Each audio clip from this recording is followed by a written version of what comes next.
Hello, Matthew McIver, Artistic Director for the Iowa Stage Theater Company here, and I am delighted to have Brad Dell, who is a professor at Iowa State University and the director of King Lear at Salisbury House and Garden, Shakespeare on the Lawn this summer, joining me for a conversation. Brad, thank you so much for taking some time today. Matt, it's a pleasure to be here with you, always. Now, you have been doing Shakespeare on the Lawn for Iowa Stage Theater Company and for Repertory Theater of Iowa, one of our predecessor companies, for a long time now. How many of these have you done? Do you even have a tally at this point? I think I tallied up that I've done. I have been a part of, I think, 7 of the last 9 or 8 of the last 10, something like that. Something like that. That's quite fantastic. a bit, and I've directed 6 of the most recent productions. So the last 6, right? Yeah, well, no, I didn't do Taming of the Shrew, which was in 2017. Okay. But other than that, I've done a bunch of them. A bunch of them. Yeah. And this is your second King Lear. My second King Lear, which is kind of crazy. I feel like for somebody of relatively young years as a director, to get the opportunity to direct King Lear once is an amazing thing, and to get to direct it twice is pretty incredible. And how is it different this time around? Are you taking a different approach to the play than you did? Yeah, when was the last time? Really, really different approach, I think. So when we did it last time, it was right kind of at the apex of the Game of Thrones kind of. That was the cultural zeitgeist, and we really let that be an inspiration for that production. And so it had that real medieval feel. It had that like overriding political conversation going, and kind of who's going to get to sit on the Iron Throne. And it was this big political thriller that we did, and the costuming really reflected that, and it kind of had that Game of Thronesian look to it, and that was a lot of fun. We had a great time with that. This time, I as I was rereading it and thinking about it this time, I just kept getting struck by how much this is so contemporary of a story, and how intimate of a family story this is. That really feels like a contemporary family drama, or a contemporary family drama, and a family in crisis kind of story. And so that's really where we headed with it, is to set it contemporary in modern day. We kind of took a little visual inspiration from another marquee HBO show of the time, the television show Succession, which certainly is a show inspired by King Lear. I haven't heard that officially, but it has to have been inspired by King Lear. Dividing up the empire among the children, kind of dividing up the empire among the children, and we're not slavish to that in this project, but it's been really fun to explore the family dynamics that are at play here within the production this time, within this text, within this story. So that's been really fun. And then I also think maybe this is just a sign of the times too, but we have been having a real blast leaning into the weirdness of this show. This is a strange play where kind of bizarre things happen, and it's kooky, and I think that the company has just been enjoying leaning into the strangeness of what happens when we are pushed to our brink, pushed to our breaking point, or past our breaking point. Kind of how do we lean into the strangeness of who we are as humans? That's been kind of a fun thing. There's you mentioned the kookiness or the unusual thing. So much happens in this play. Getting a chance to sit in on rehearsals and watch what you and the cast are building together. One of the things I noticed is you did a really strong edit on the play. You really streamlined. Shakespeare can be kind of overstuffed. Sometimes people think there's so much going on, they can't keep track of who everybody is. And I feel like you've done a really great job as an editor streamlining the text so that we really follow the main through line of the action without, trimming out what's weird and wwonderful about the show. Even having done that, so much goes on. So much happens. So much happens in this play.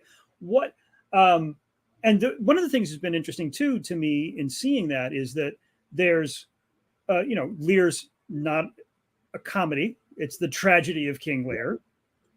But it's funny. It's so funny. This and I think we have really leaned into that and have enjoyed that of finding the humor, because it only becomes a tragedy when it becomes a tragedy. Mm-hmm.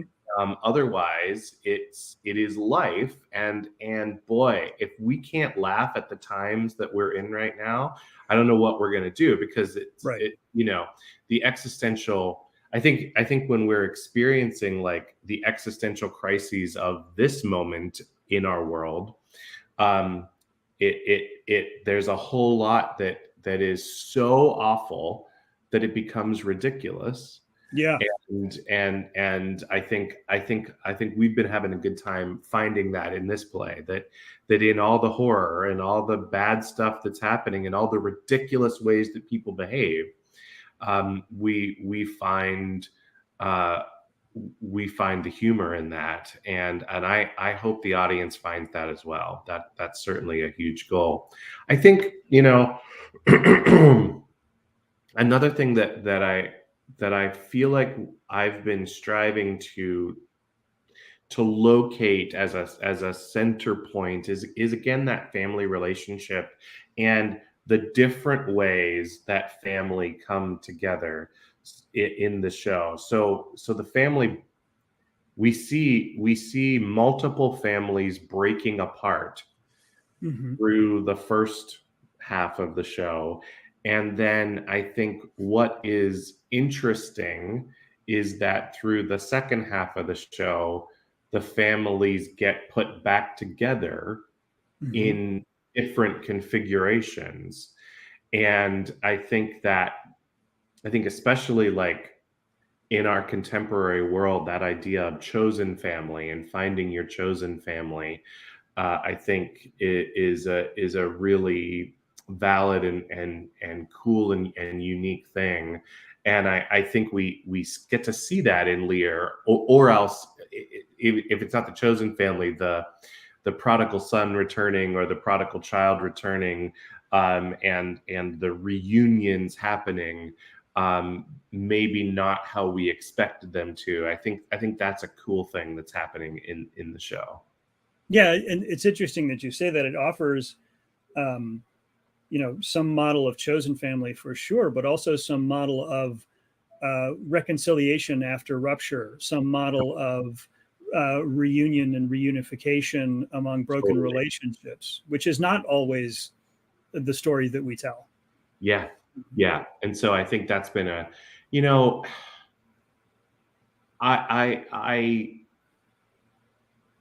I think there's certainly a tendency in Shakespearean tragedy to have a burn it all down kind of mantra, with that's where we're heading, is to this like bleak burn it all down in the end.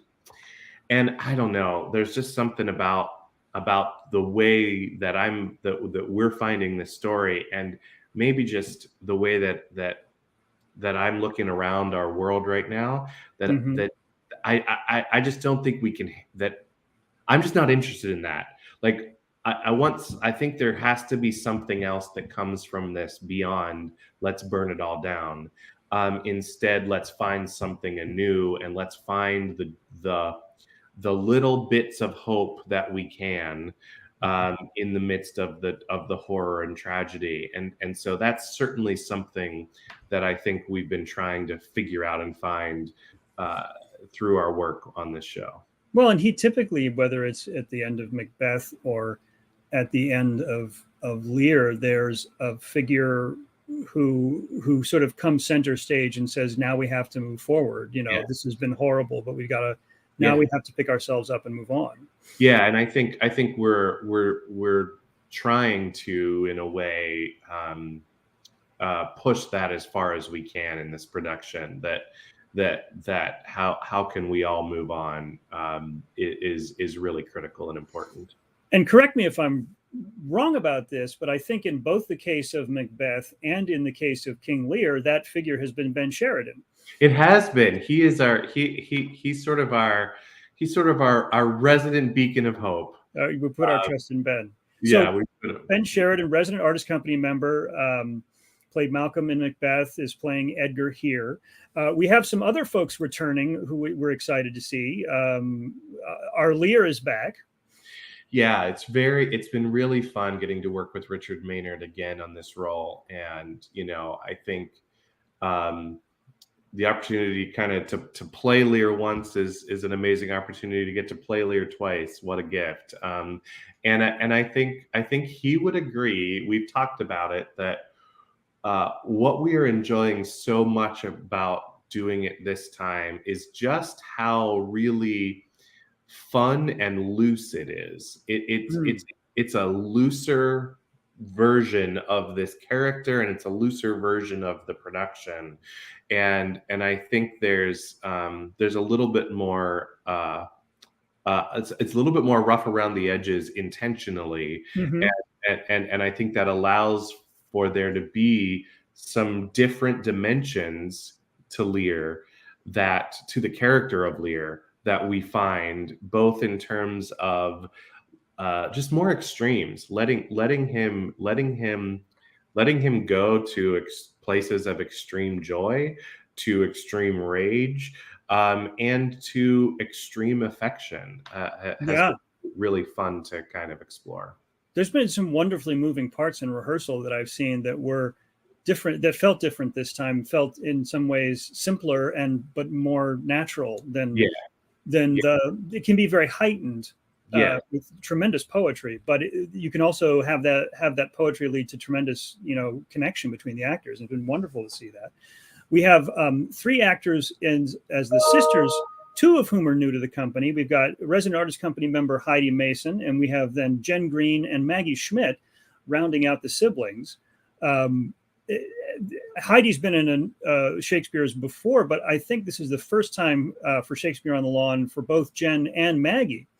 In fact, I just learned that it is both of their first time doing Shakespeare, doing a full Shakespeare production ever. I don't believe that, having seen. I know they're so I genuinely am stunned by that.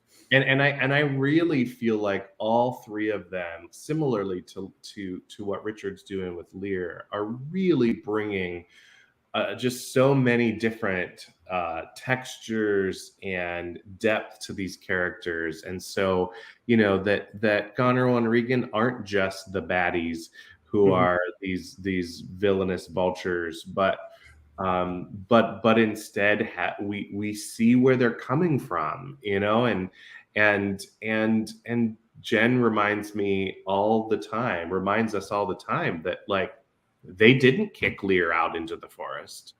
Right. He stormed off. Lear storms off. He chooses to go. All they're asking him to do is to not wreck his house or wreck their house. And their first scene together, Jen and Heidi as Goneril and Regan, there's a sense of urgency in their first scene about, like, how are we going to deal with this guy? You get the real sense of how capricious he's been all along. Like, this is not new behavior for him.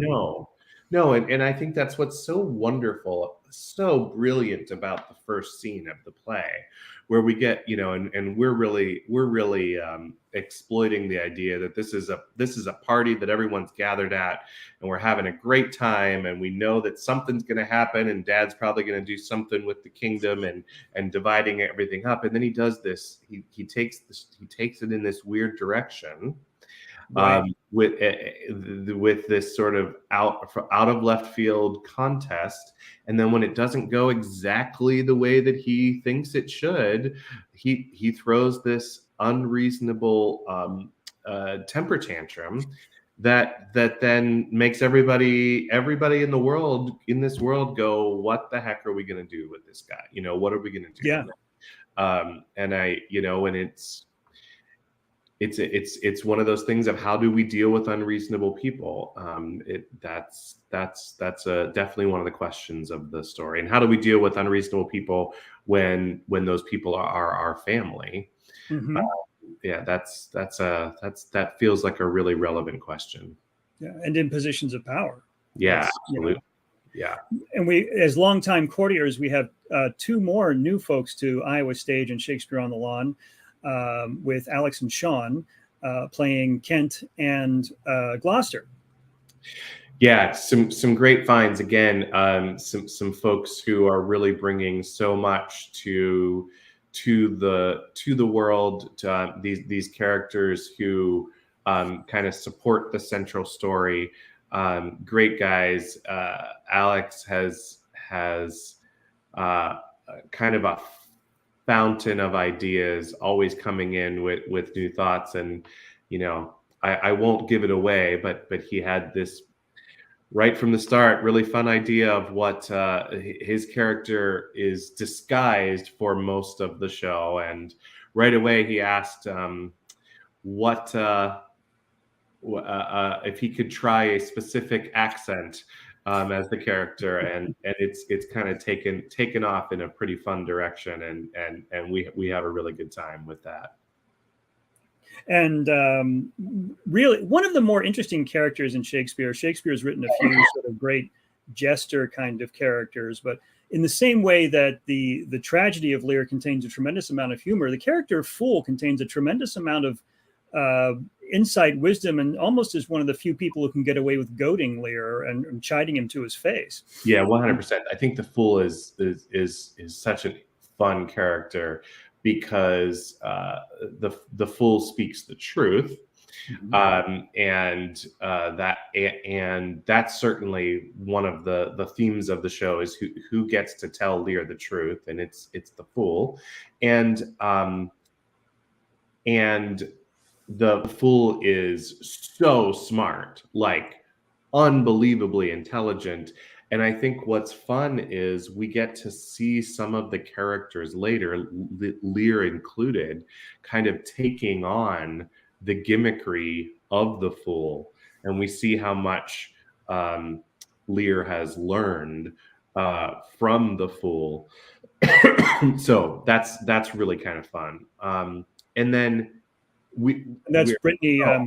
So lucky to have Brittany Rebune playing the Fool. She studied at Del Arte out in California, the School of Physical Theater and Physical Comedy. And I would say what Brittany brings the most to that is the most value is just such a high level of specificity.